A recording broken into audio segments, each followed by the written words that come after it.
Well, good evening, everybody. It is July 13th, 2022. This is the Lake Street Public or Park Public Information Workshops. The purpose of these workshops is to gain information from the residents that are adjacent to the parks and the community as a whole, to make sure that we have a full understanding of what's going on and possible solutions to be discussed relative to, again, what's going on at these various parks. We do have a Parks and Recreation meeting tomorrow. It is at Town Hall, and so it is an in-person meeting, but we will be streaming it via Zoom. And then subsequent to that, we have a July 26th Town Council workshop to discuss this item as well. So basically, again, I'm having to move stuff over so I can read it.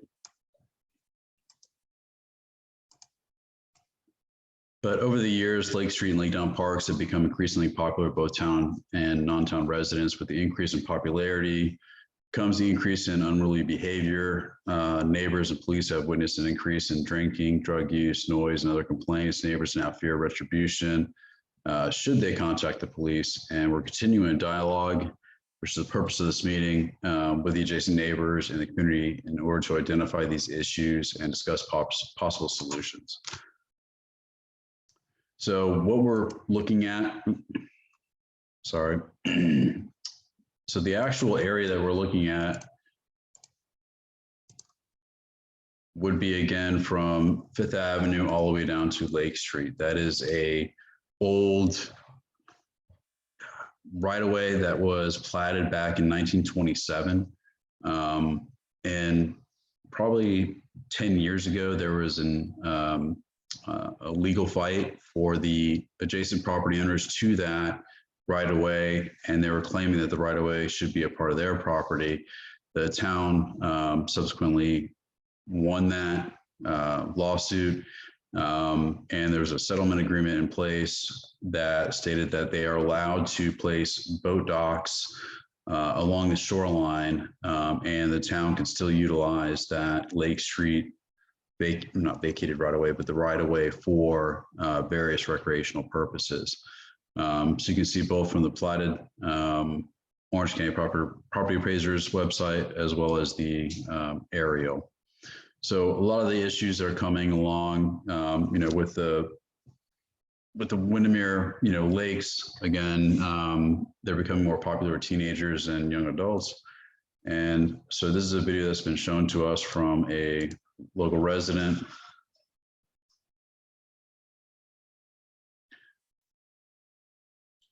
From what I understand, this is typical of what they see on any given weekend. You have a large congregation of young adults and adults too. I understand that sometimes that there's a van that is being, somebody driving vans, dropping off a bunch of kids, and there's just a large congregation at these parks. And then some of the issues that you see at these parks, again, is drug use, alcohol use, the noise, and other behaviors. So one of the things that people have asked, well, what has the town been doing? What has the town done? And we've taken a measured approach to this, as opposed to that nuclear option. But the measured approach that we've been taking is increased signage, which is, making sure that everybody knows about the park rules. We've added some additional no parking signage, and we've actually done a moratorium on parking at the 3 locations that you have access to those parks. We've installed security cameras, and we'll get into that. We've installed or increased security in those areas, meaning that with the Butler Chain and Lakes Advisory Committee's dollars that they gave to us for the Fernwood issue, which relates to Bird Island, we've increased patrols also at the Lake Street and Lake Down parks. We've added split rail fencing. We're working with Orange County EPD, Butler Chain of Lakes Advisory Committee, FWC, OCSO, and establishing a no wake or no motorized watercraft exclusion area in the parks, as well as a swim area. And we've also passed more ordinances to relating to commercial activities on town property, in addition to trying to create more, tools for law enforcement to stop some of the unruly behavior, like the jumping off the dock and so on and so forth. So we have taken some positive steps. Has it worked? Not really based upon what we've seen, but you can see that we have taken some steps, but people just ignore it. We've installed anti-climbing devices. We've put in, again, that additional signage. I can go through all of these, but this is pretty much what we see.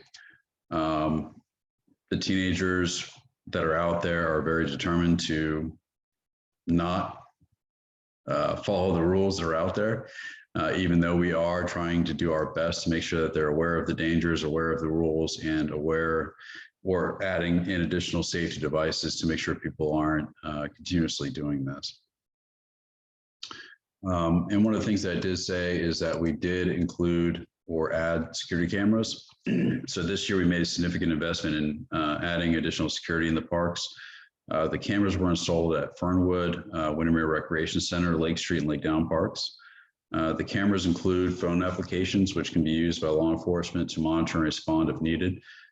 These devices have already been used in resolving minor crimes and trespassing individuals. The cameras also include license plate readers to assist law enforcement to trespass individuals who are not abiding by town regulations and are recorded. One instance was, I believe, somebody left their purse at Fernwood, and that case was resolved. Other items are, somebody was trying to launch a boat from the Lake Street Park. We were able to get the tag reader and go ahead and trespass that individual as well. So what you see on the left-hand side is the application. So it's the phone app that is available to law enforcement, public works, and town administration. So we have a real-time view of what's going on at these parks. And then on the right-hand side, you see what those cameras look like. That was about a $50,000 investment from the town council trying to get the Wi-Fi to these poles, the poles themselves, and also electricity. So we have monitoring 24/7, and we can see what's going on at night as well. Some of the boating safety ordinance revisions that we've been working on or working hand in hand with Orange County, as with the Bird Island ordinance that was recently passed, the town has been working with Orange County EPD, FWC, Florida Wildlife Commission, Orange County Sheriff's Office, Butler Chain of Lakes Advisory Committee, in order to establish a no wake or a motorized watercraft exclusion zone.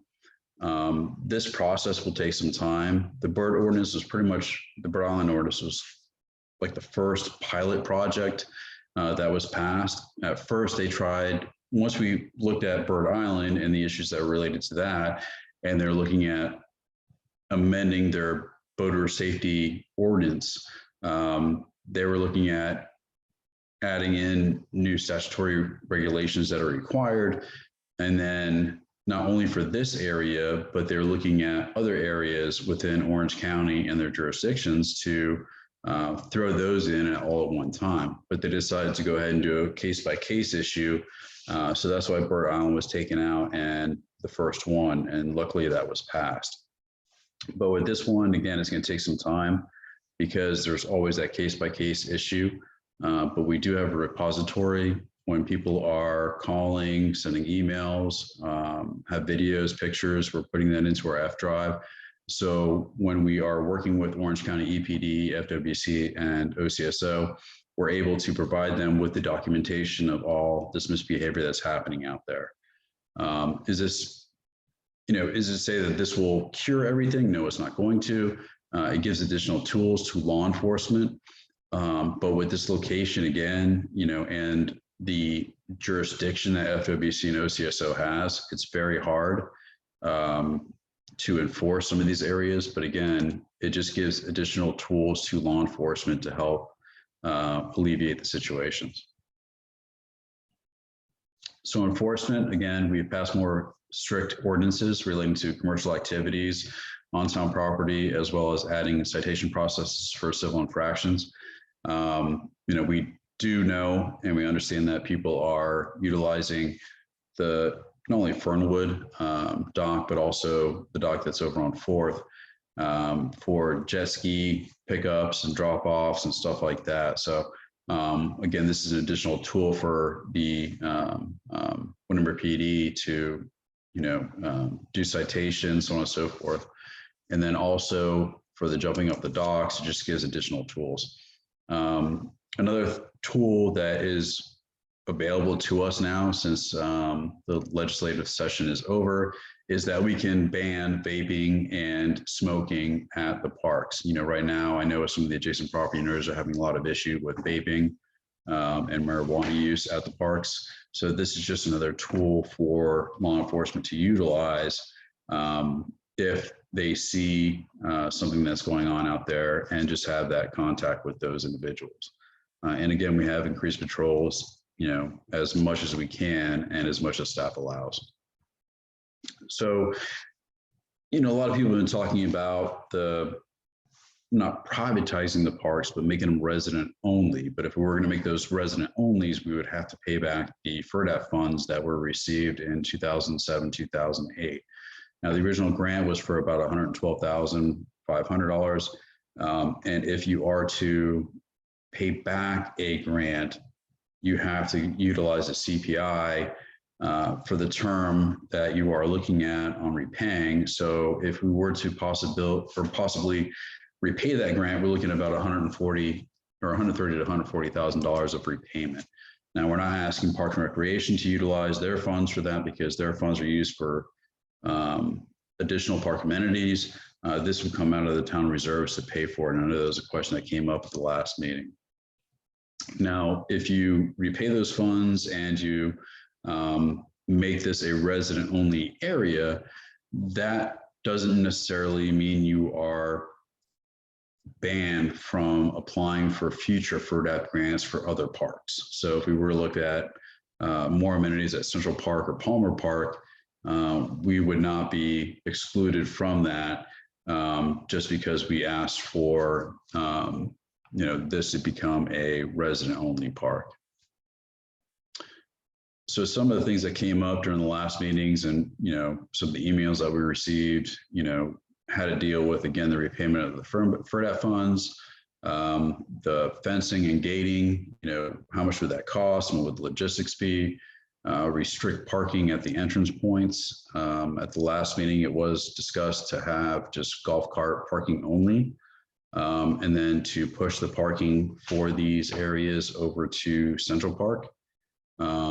And then look at including a gate system, which is similar to what we're doing at Fernwood Park. There's a lot of logistics that have to go behind that as far as codes and whatnot. But again, it gives us another enforcement tool for not only staff, but law enforcement to utilize, if there is an issue or a continued issue.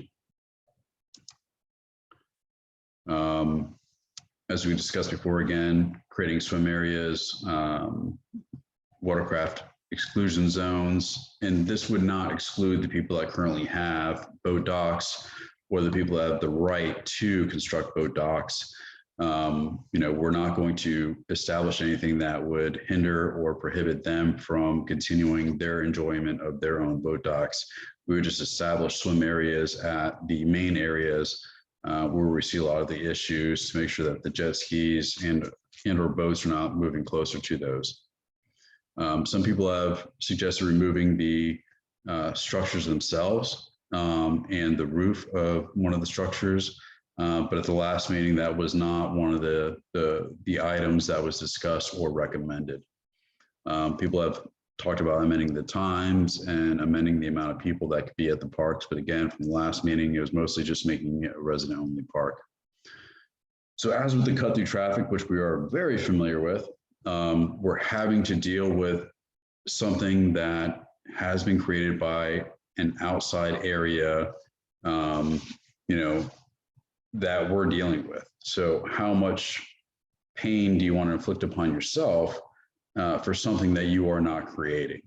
And that's the balancing act that we've had to do, not only with the parks, but also with traffic in the area. So we had the first meeting.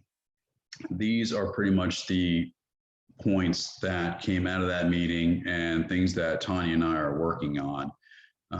So moving towards making the parks resident only, work with the Department of, should be DEO, Economic Opportunity, to pay back or forgive the FERDAP monies. We've costed out the fencing and the gate to be between $25,000 and $30,000. Work with Orange County on the lake down boat ramp access. I know that this is a Hail Mary.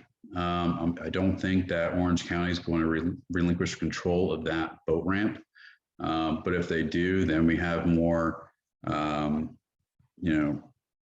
more restricted access to Lake Down and that area, because that would now be a town boat ramp and they would have to be a resident in order to get a boat key. Again, working with town council to prevent vaping and smoking at town parks, and then continuously working with Orange County EPD, Orange County OCSO, Watershed Lakes Advisory Committee, and FWC on creating those the swim zones, the watercraft exclusion areas, and no wake zones. So that's basically it. We have a Parks and Recreation workshop tomorrow at Town Hall, where they can make a recommendation to Town Council. We have a Town Council workshop on the 26th.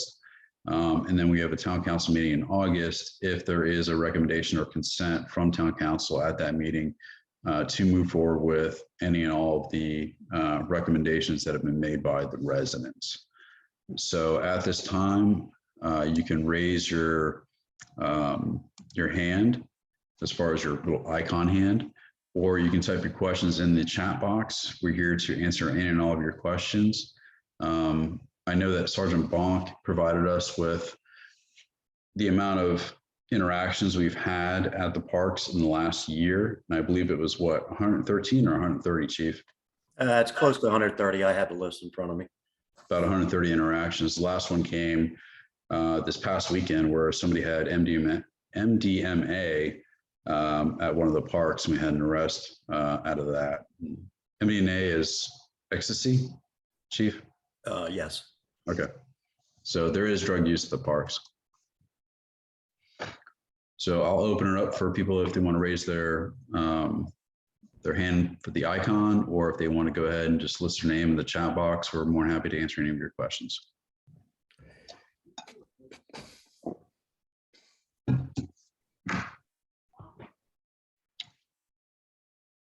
Hey, Bill. Hello, everybody. Chief, how you feeling? Feeling better? I feel fine. I just need to get the proper test so I can come back to work, hopefully. Well, I used like 7 of them, so I don't have any left. Sorry. I've been through 4. Yeah. 7th time was the charm. Quick question. The statistics that Jason provided, the 130 calls for service at that location, was that this year or in the past year, or what, do you know what the time span was on that? And yeah, the very first one is July 6th of 2021. So that goes from that date until the current date. And a far majority of those, just to make sure, a far majority of those are looking at security checks, which typically mean the guys check out in the area for one reason or another. Could not be a call for service. It could be a regular check that they do and they see something. So okay. You'd have to, kind of dig down into each one of those to see, but there are a lot of them that are suspicious persons, a lot of security checks, parking complaints, as I'm going through and scrolling through illegally parked cars, a couple vessel inspections that we did, again, more suspicious persons, suspicious vehicles, and several obviously calls for service. So that's the kind of the overview of them. Okay, do you have any sense of what the overall, I looked at your annual report, the most recent one that you provided, and I think there were like a total of 1,500 or 1,800 total calls for service over the last year or the previous year. I'm not sure when your year ends. So if that's the case, then Lake Street Park accounts for, looks like maybe 10% of the total calls that the PD gets in any given year. That'd probably be about accurate. Yeah, just trying to figure out how much time and effort Yeah. you guys are spending down there.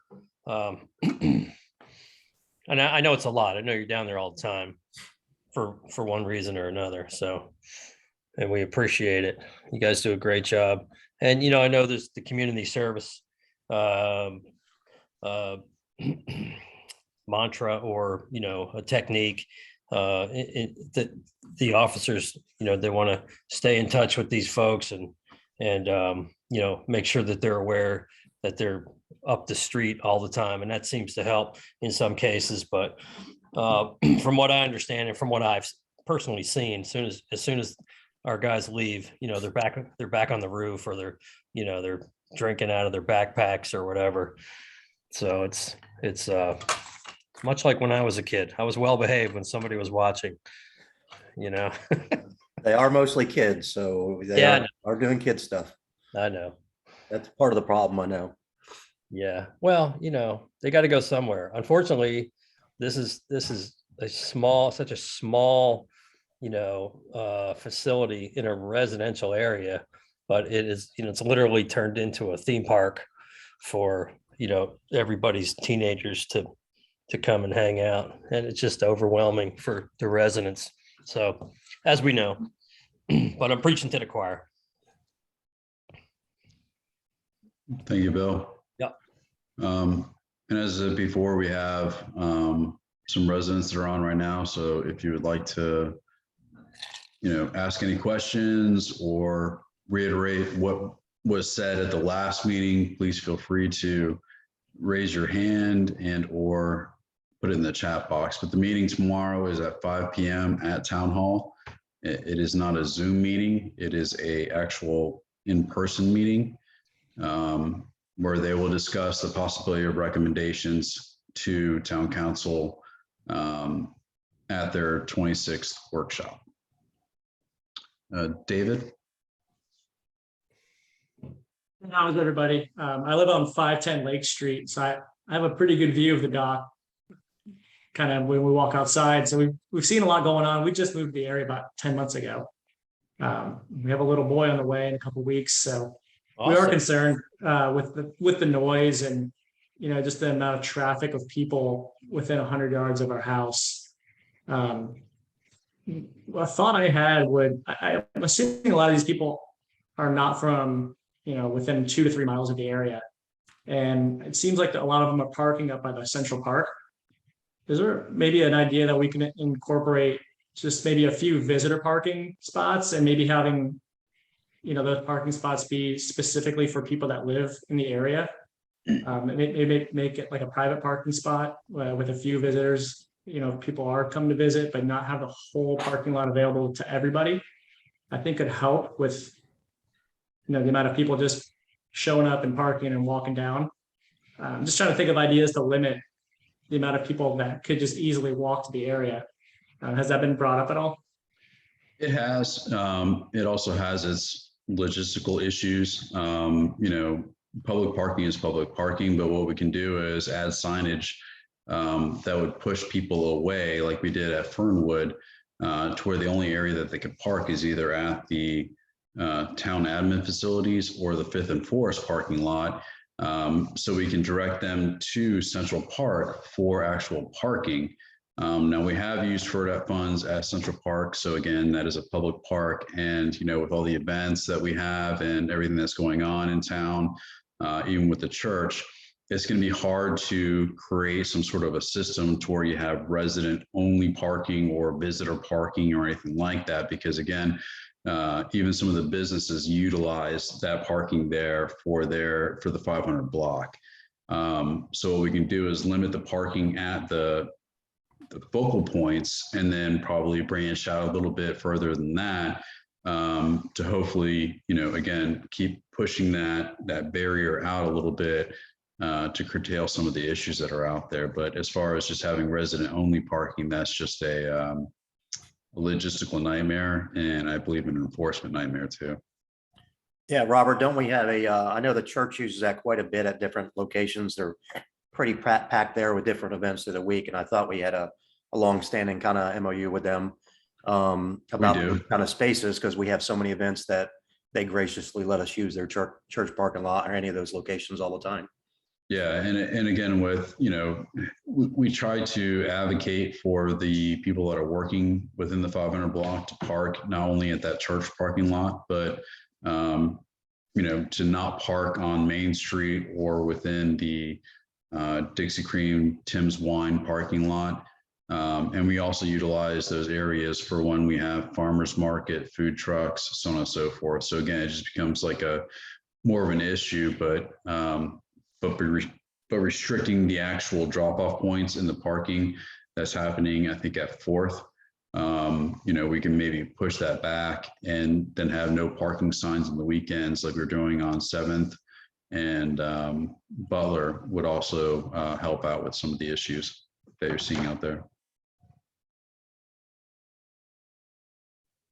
Thank you. Thank you, David. Yeah, David, welcome to the neighborhood. You live about 10 houses away from me. I look forward to meeting you in person. Me too. I noticed that there's people that occasionally park in front of your house across the street on the sidewalk there. And I don't know if we have no parking signs there. That's going up the hill, up Lake Street, Robert, towards 6th. And there's really not space for that, but I do see people parking there occasionally. So we may want to consider putting a no parking sign on Lake Street. David lives in the house like right behind the Kellogg's as you go up Lake Street. So, and so people are parking across the street on the sidewalk and up around the curve there by the Henson house. So just something to think, we should consider that also. Yeah, we'll take a look at it. I mean, what we don't want to eliminate is, if David's having his baby shower or anything else, Right. Parking within the right of way and then having to ticket them or tow them. And also with people landscaping, so on and so forth. But we can try to work something out with the local residents to make sure that it's something acceptable for everybody. And congratulations, by the way. Yeah, we all want to be invited to that shower, by the way. So we're all All right. Thank you, David. Do we have anybody else? And then we have several members of the Parks and Recreation on tonight that are going to be discussing this issue tomorrow, but I know Tom Stroop is on as well. Tom is a member of HPB, but not PNR. Tom, do you have anything to add to this? Yeah, please. Can you hear me okay? Yes, sir. All right. I'm up in New York right now. So I know the Parks and Recreation workshop is tomorrow. And I guess my question, to be quite candid, is will their recommendation determine what town council does? No, it's just a recommendation. Okay. Okay, thanks. They give a lot of weight to that recommendation, but town council's been a part. You have Councilmember David Williams and Martini on tonight. So you have pretty much town council on as well, and a lot of them were part of the first meeting. So they've listened to the public input. So again, whatever Parks and Recreation comes up with as far as a recommendation, that workshop is still a workshop, and they'll hear from the public at that time as well. Okay, thank you. Thanks, Tom. David, go ahead. Is the biggest issue just the money from the city to make it more of a resident only area, or that need to be voted through? My reason I ask, is there a way we could add ad valorem tax to the people on or near the lake over a year or two to get that funded? I'm just kind of confused on what's making it yes or no to this moving forward. It's not a money issue. The town has the funds to do it. We would have to tap into our reserves, and we have a good, healthy reserve right now. It's just a matter of, does the town want to go ahead and move forward with making these just resident only, and then dealing with the logistics and the additional law enforcement interactions because of that. So it's not a money issue. It's just more of a bureaucracy issue. And that'll play out in the next couple of meetings. Thank you. So just for a little background, David, we borrowed this, or we got a grant from the state, I think it was 15 years ago, Robert, or so, 15, 16 years ago. And for the FERDAP funds. And it seemed like a good idea at the time. And I think it was at the time. However, FERDAP funds used to create outdoor recreational areas are required to be open to the public. And so that has kind of been the downfall of this transaction over time. In fact, it actually prevented us from accepting another FERDAP grant for Fernwood Park, because if we were to do that, then we would have had to open possibly one of our town ramps, resident only ramps to the general public. So we did not accept that grant or those funds. And so that's kind of where we're at now, trying to decide whether it's worth it to repay this. I personally think it would be an investment in our town. Expensive, yes, but I think it would certainly be an investment, especially now that the Bird Island ordinance has been approved and will start coming into play very soon. And I think as soon as that ordinance starts getting enforced, that the conditions at Lake Street Park will deteriorate even further. So I think it's important for us to get ahead of that if we possibly can.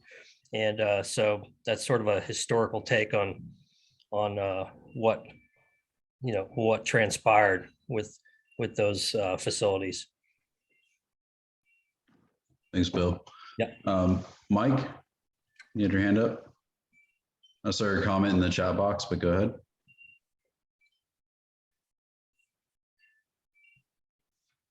Mike, you got to unmute. Hey there, it is actually Denise and Mike, and we are out of country right now, but are very concerned with what's going on at Lake Street. I believe, initially it might take a little bit of extra work from our police department, but I feel like what Amy said last time was very valid, that once they realize that it is, to residents only, that they will, they'll go somewhere else, which is kind of, I think, what everybody is hoping for.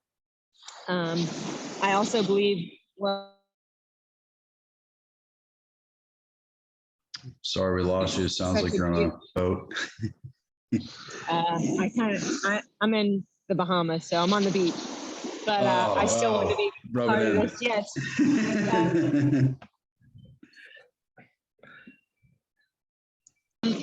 It's think it's kind of being destroyed, and it's really sad.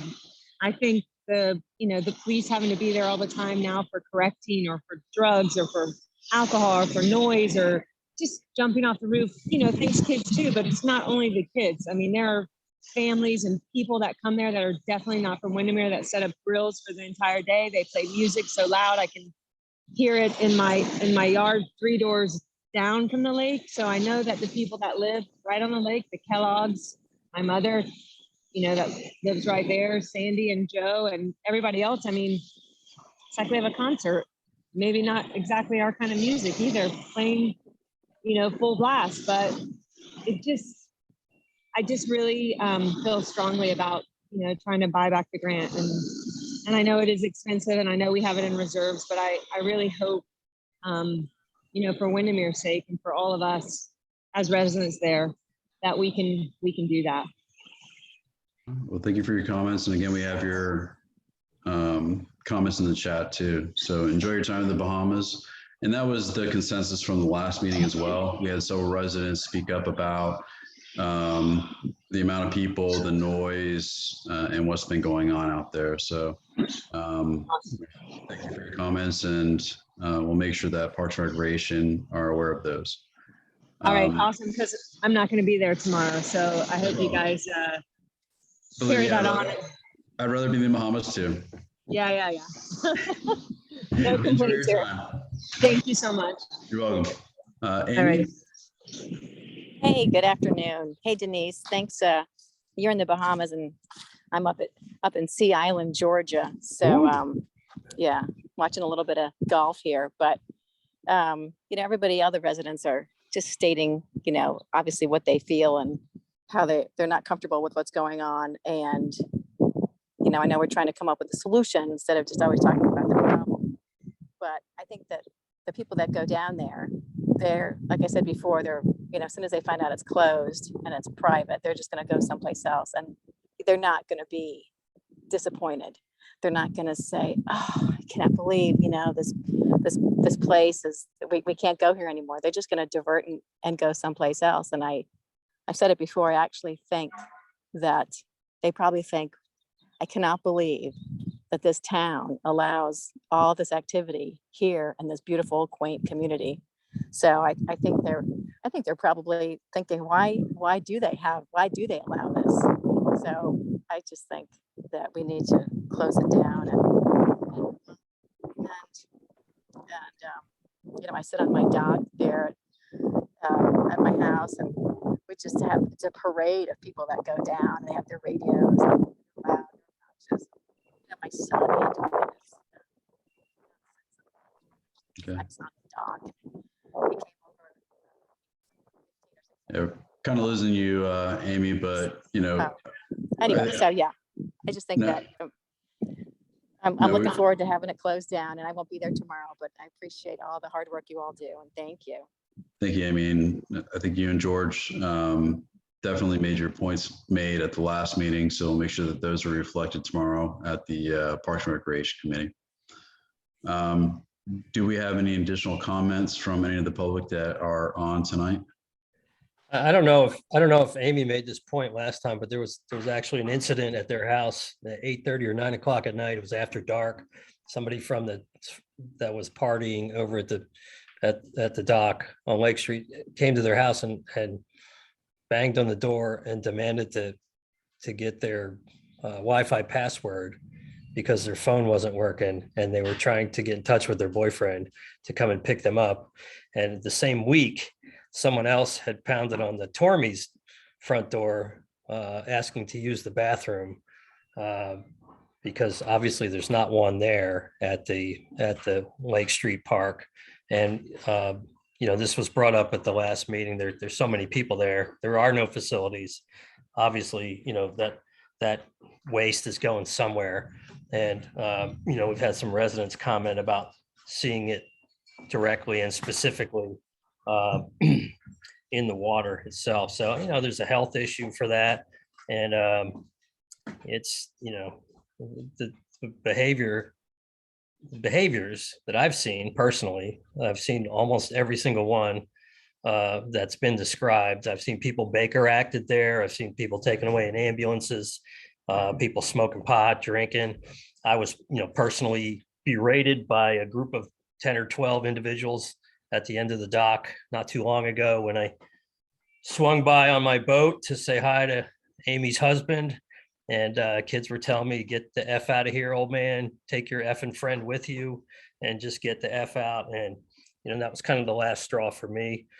So it's pretty bad. There's a belligerence, there's a lack of respect for the people, the residents, the facility itself, the graffiti, it's just out of control. So that's my 10 cents. I'll stop talking. Problem. Thank you, Bill. Is there any additional public comment? And again, all of this is recorded. It's on YouTube, and we do have members from the Parks and Recreation Committee on, and we'll make sure that we repeat all what we've heard from the last two meetings and let them know. Hi, I just wanted to get on. My name is Leah Hazley. I am married to TJ Hazley. We are right next to David and Angela. I just wanted to say I appreciate all of the effort that is being taken here to try and make this just for residents. We have 3 small girls, and I know that we would utilize that space more often if we knew that it was safe for our young kids' eyes. So I just want to come on and say thank you to everyone who's been doing so much work to try to make this happen. Thank you, Leah. Anybody else?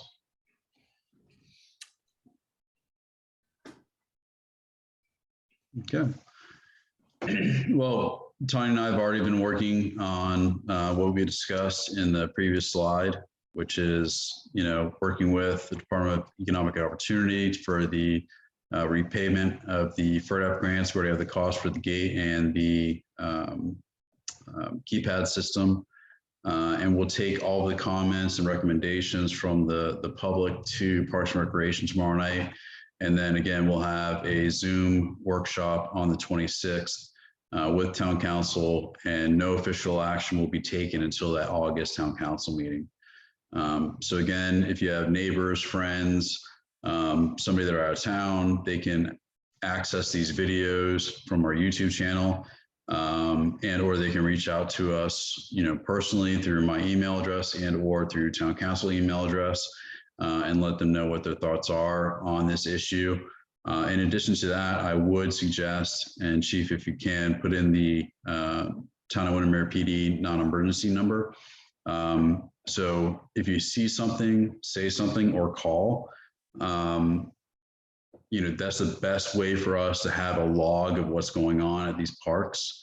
Texting a town council member or, posting on a NextDoor or something like that doesn't give us the time frame and doesn't create the log that we need for us to, show either the other jurisdictions, that this is something that is justified, or town council themselves that, if we don't have the data and some of the numbers, if somebody comes out against this, if we have that, it just bolsters this type of action. So I would ask that you contact Windermere PD through the non-emergency number, because it goes to whoever's on duty, then the sergeant, then it rolls over to dispatch. So if you don't have that number, Chief can provide it, and or just we can provide it on the website as well. So seeing no additional comments, I would like to thank you for your time on this Wednesday night. We again have the Parks and Recreation meeting tomorrow at 5 o'clock at Town Hall, and then the Town Council workshop on the 26th at 6 p.m. So if you were unable, or your friends or relatives or neighbors were unable to attend tonight's meeting, they have at least 3 more bites at the apple to let their voices be heard. But we appreciate your engagement, your involvement in your community, and the input that you've given us. So again, thank you very much, and enjoy the rest of your week, and enjoy the Bahamas, enjoy your time in Georgia, while the rest of us are sweltering in the heat of Central Florida. So thank you all. Thanks, everybody. Thank you, Robert. Tanya, Thank you, Chief. Steve. Thank you, Thanks, everyone. Robert. Take care, everyone. Take care. Thank you.